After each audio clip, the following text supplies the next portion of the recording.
आपके पास किस तरह की ख़वातीन जो पेशेंट्स है वो ज़्यादातर आती हैं? लेकिन अगर आपने बैठ के सोचना शुरू कर दिया किसी की छोटी छोटी बातों पे, तो भाई आपकी पर्सनैलिटी भी गई, फिर आप जितनी मर्जी जिम कर लें। क्या जो इन डॉक्टर्स के पास जाते हैं वो पागल होते हैं? जिस तरह जिस्मानी बीमारियां जो हैं वो बढ़ते बढ़ते जो है वो आपके जिस्म को खोखला कर सकती हैं, इसी तरह जहनी बीमारियां बढ़ते बढ़ते आपके दिमाग को खोखला कर सकती हैं। ख़वातीन में नफ्सियाती मसाइल बहुत ज़्यादा हैं, इसकी वजह क्या है?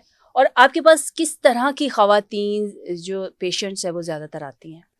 अच्छा, ख़वातीन में नफ्सियाती मसाइल मर्दों से थोड़े ज़्यादा इसलिए भी होते हैं कि उनका एनवायरनमेंट जो है वो तब्दील ज़रा कम ही होता है। नहीं होता, घर में जो है। ख़वातीन ज़रा बाहर निकलती हैं, लोगों से मिलती हैं, उनका एटमॉस्फेयर कुछ और होता है, उनका बिहेवियर भी कुछ और होता है। लेकिन जो घर में रहने वाली ख़वातीन हैं, क्योंकि उन्हें घर के ही उस एरिया के साथ ही जो है वो अपना टाइम स्पेंड करना होता है, मर्द हज़रात तो बाहर चले जाते हैं, तो वहाँ पर रहते हुए जो है वो मुख्तलिफ़ किस्म की सोचें, कोई पास्ट ट्रॉमास, कोई शौहर ने सुबह बात कर दी तो वो दिमाग में जो है वो सारा घूमती दिन घूमती रहेगी। रहेगी, और हाँ। वो जब तक वो आ नहीं जाएंगे, जब तक उनसे बात नहीं हो जाएगी, तब तक वो चीज़ें जो है वो चलती रहेंगी। तो ये इस तरह की ट्रॉमेटिक सिचुएशन जो है वो सारा दिन एक औरत के साथ चलती रहती है। इसमें ज़्यादातर जो है वो स्ट्रेस ख़वातीन में बहुत पाया जाता है। वो पट्ठों में खिंचाव हो जाता है, आपके जो घुटनों में दर्द, अक्सर जो है वो ख़वातीन जवान लड़कियां भी जो है वो शिकायत करती हैं कि जो हमें जिसम में तकलीफ है, बैकबोन प्रॉब्लम है, क्योंकि आप स्ट्रेस ले रही हैं, क्योंकि आप डिप्रेशन का शिकार हैं। इसलिए आपकी बॉडी पूरी की पूरी जो है वो उसके साथ कनेक्ट है, आपके दिमाग के साथ जो है वो उसका कनेक्शन है। जब दिमाग आपको जो है वो पॉजिटिव मैसेज कन्वे करेगा, खुशी के हार्मोन्स खारिज होंगे तो पूरा जिस्म रिलैक्स करेगा, आप खुशी से, आपके फेस पर जो है वो खुशी नजर आएगी। लेकिन अगर आपका चेहरा पीला पड़ चुका है, आप खुशी में है ही नहीं, तो जाहिर है वो आप खुशी के हार्मोन्स खारिज हो ही नहीं रहे। आपने अपने आप को खुद जो है वो स्ट्रेस में रखा हुआ है। औरत खुद जिम्मेदार है अपनी खुशी की। अब आप कहेंगे कि ये भी डॉक्टर नबीहा ने क्या कह दिया, खुद कैसे जिम्मेदार है, लोग तंग करें तो एक औरत खुद कैसे खुश रहे? जाहिर है ये सवाल भी होगा आवाम का।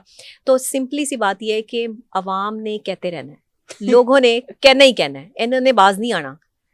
ये आप अपनी जात की खुद मालिक हैं, आप अपने अच्छे या बुरे होने की खुद मालिक हैं। आप पे डिपेंड करता है कि आप इसको पॉजिटिव लें या नेगेटिव लें। अगर आपको अपनी सेहत से प्यार है, अपनी पर्सनालिटी से प्यार है और आप जवानी में बूढ़ी नहीं होना चाहती हैं, तो फिर आप खुश रहना सीखें। आप लोगों की बातों को जो है वो कहें कि बस ठीक है, जिसने जो कह दिया, मुझे कोई फर्क नहीं पड़ता। लेकिन अगर आपने बैठ के सोचना शुरू कर दिया किसी की छोटी छोटी बातों पे, तो भाई आपकी पर्सनैलिटी भी गई। फिर आप जितनी मर्जी जिम कर लें, जितना मर्जी अपनी डाइट प्लान कर लें, चेहरे पे रौनक नहीं आएगी। वो आप शायद पर्सनैलिटी हासिल कर लें, लेकिन एक जो खुशी है या एक अच्छा खूबसूरत चेहरा है वो आप हासिल नहीं कर पाएंगी। तो जो लोग खूबसूरत रहना चाहती हैं, जो ख़वातीन जो है वो खुशी से अपनी पर्सनालिटी को ग्रूम करना चाहती हैं, और आपको पता है स्ट्रेस और डिप्रेशन से इंसान का वजन बढ़ता भी है और कम भी होता है, डिपेंड ऑन योर हार्मोन्स के आपके हार्मोनल जो सिचुएशन है वो किस तरह की है। तो ये मेडिकल पॉइंट ऑफ व्यू से आप अपनी जो है वो चेकअप भी करवाते रहें, हर 3 महीने बाद अपने टेस्ट लाजमी करवाएं तमाम तर, और ब्लड टेस्ट तो लाजमी करवाएं। तकरीबन कोई भी टेस्ट करवाएं ना करवाएं, सीबीसी लाजमी करवाएं। ठीक है। और ख़वातीन में इसकी रेशो बढ़ गई है? हाँ, ख़वातीन में इसकी रेशो बढ़ गई है। और ज़्यादातर कोशिश करें कि अच्छे लोगों से मिलें, पॉजिटिव ख्यालात रखने वाले लोगों के साथ जो है वो बैठें, तो काफ़ी हद तक जो है वो ख़वातीन को, ऐसी औरतों के साथ ना बैठें जो अपने शौहर की खुद ही बुराइयां कर रही हों।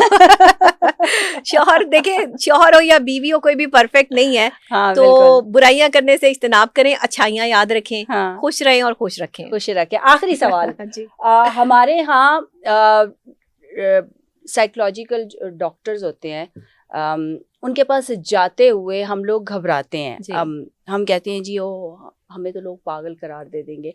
हम ये क्यों बोल जाते हैं कि जो ब्रेन है वो भी हमारी बॉडी का ही एक हिस्सा है। जिस तरह हमारे सर में दर्द है, हमारे बाजू में दर्द है, हमारी टांग में दर्द, इसी तरह ब्रेन में भी इश्यूज आ सकते हैं, और ब्रेन में ज़्यादा आ सकते हैं। ऐसे ही है। इस हवाले से क्या कहना चाहेंगी आप लोगों को, मुआशरे को, एक एज अ मैसेज के तौर पर, कि क्या जो इन डॉक्टर्स के पास जाते हैं वो पागल होते हैं? नहीं नहीं, बिल्कुल ऐसी बात नहीं है, पागल नहीं होते हैं। वो सिर्फ और सिर्फ थोड़े से भटके हुए होते हैं, उन्हें समझ नहीं आ रही होती कि उन्होंने अपनी लाइफ को किस सिमत में लेके जाना है। माहिर नफ्सियात जो है वो कोई पागलों के डॉक्टर नहीं है, पहले तो मैं ये आपको जो है वो क्लियर कर दूं।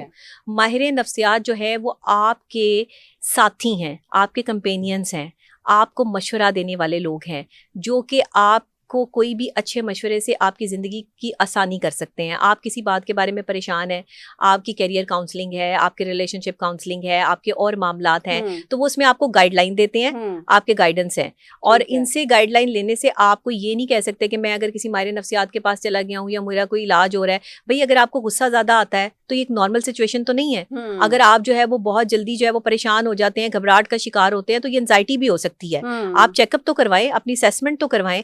अगर आप किसी रवैये से बहुत ज्यादा परेशान है, फलां ने मुझे ये कह दिया, सारा दिन बैठकर जो है वो सोचे चले जा रहे हैं, तो इस पर आपको काम करना है ना। आपको काउंसलिंग की जो है वो जरूरत है, सेशंस की जरूरत है।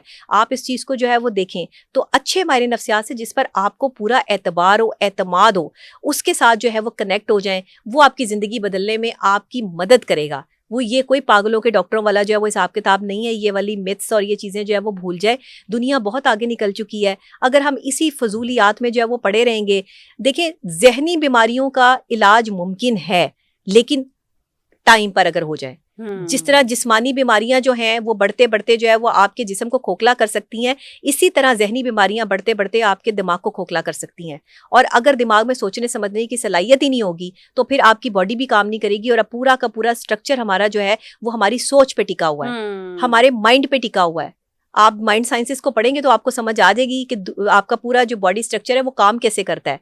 दिमाग जो है वो कायम है, दिमाग मैसेज कन्वे करता है बॉडी को, तो बॉडी जो है वो आगे एक्टिवली परफॉर्म करती है। अगर आपके जिस्म में कहीं पर भी दर्द है लेकिन आप अपनी विल पावर से जो है वो उस दर्द को कंट्रोल कर सकते हैं, ये क्या है? ये आपका दिमाग है।